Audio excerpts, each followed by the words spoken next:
and this is Alex Moore with That Nerd Show, and we are continuing on with our interviews from the Oak Cliff Film Festival in 2016.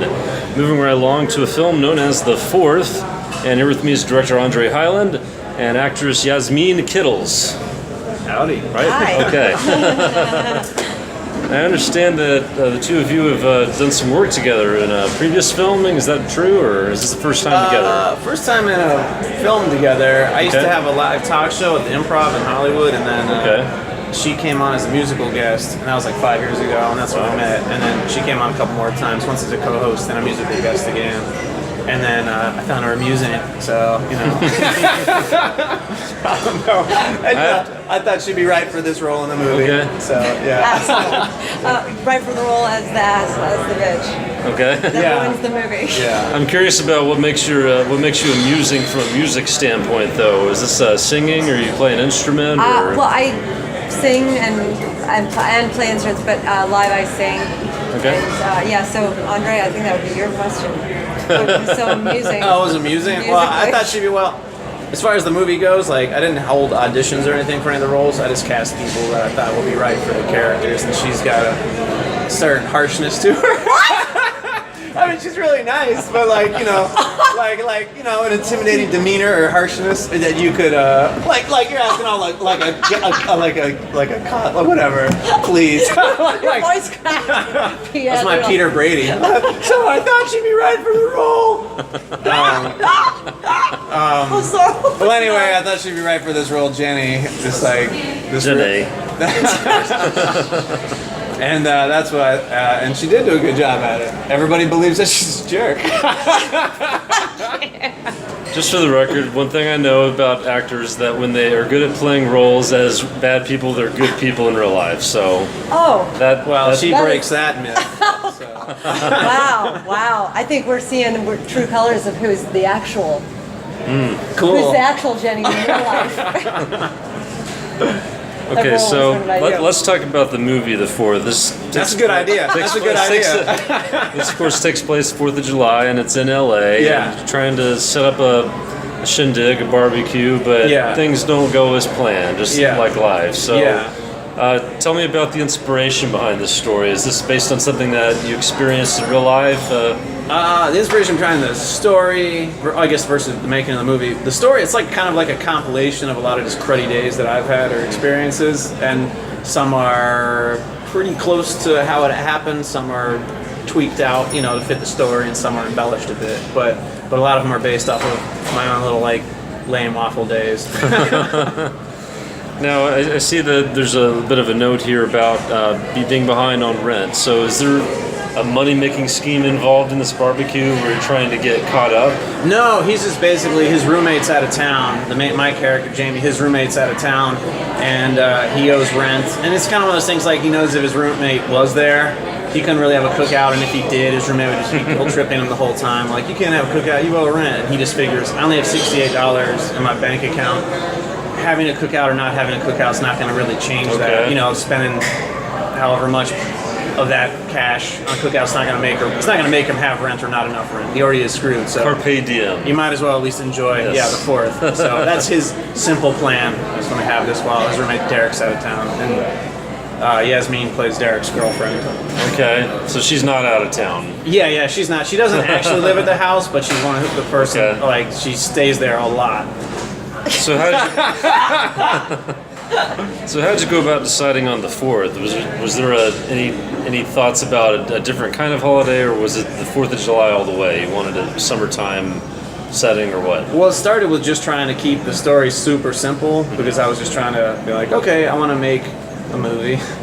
What do I have access to that won't cost me much? And so I thought, okay, I can give, what's an event that can surround itself around? Like, okay, I have a yard and a grill, I can do a cookout. And then in my yard, the house in it is my house, and on 4th of July, you can just see the whole neighborhood blowing up. So I thought, it'd be cool to make it on 4th of July, and that way we can shoot it mostly in May, and then we can do pickup shots on 4th of July and insert that to make it all feel like it's place on 4th scary. of July.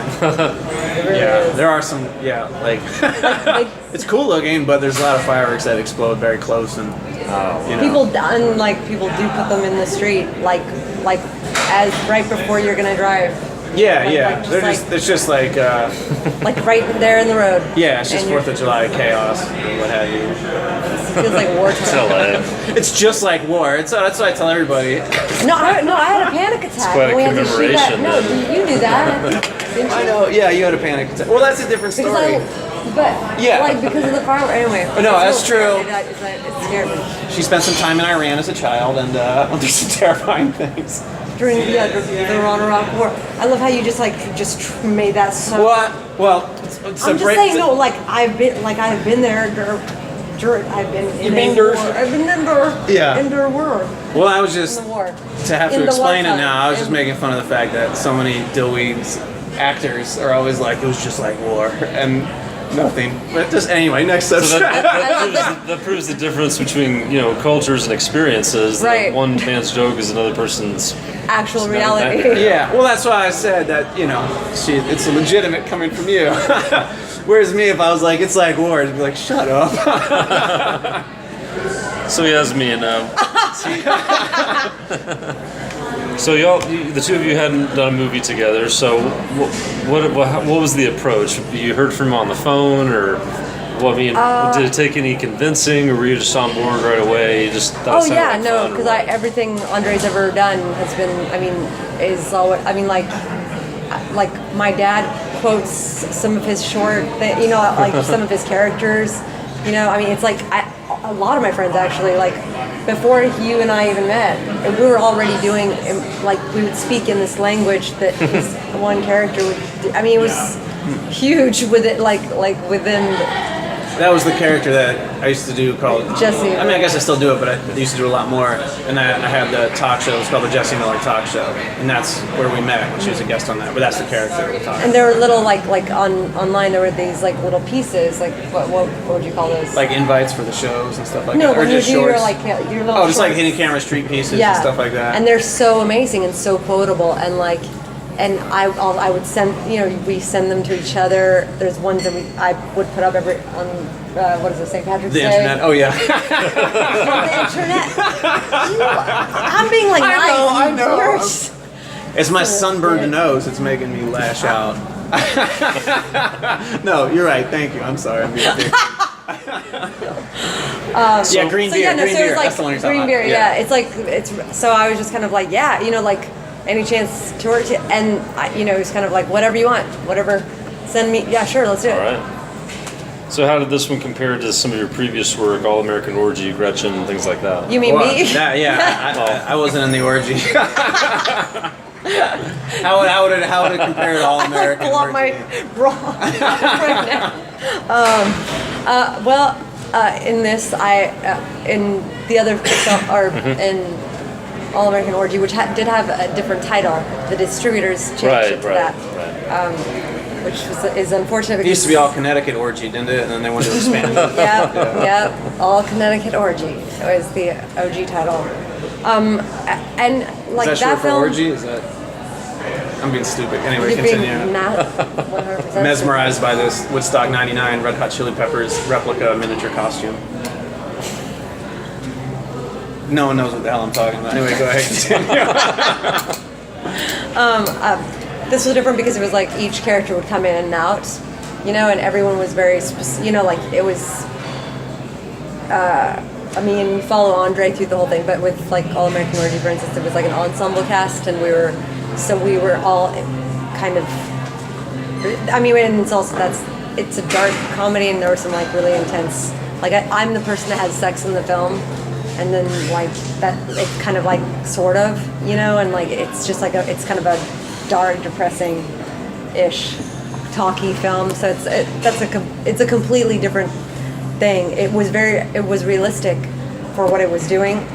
This is realistic in that it's presenting things like kind of really genuinely how they are. Like it's so funny because it's not playing to any joke. It's not written like there's a punchline, which I think is why it's like.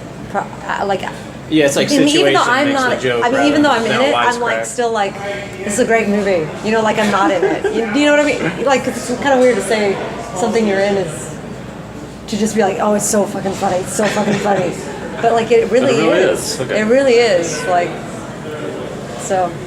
And we would all quote it at each other, like, too. Yeah. The whole movie. I mean, like, I'm all the- biased because we made it, but I think it is good too.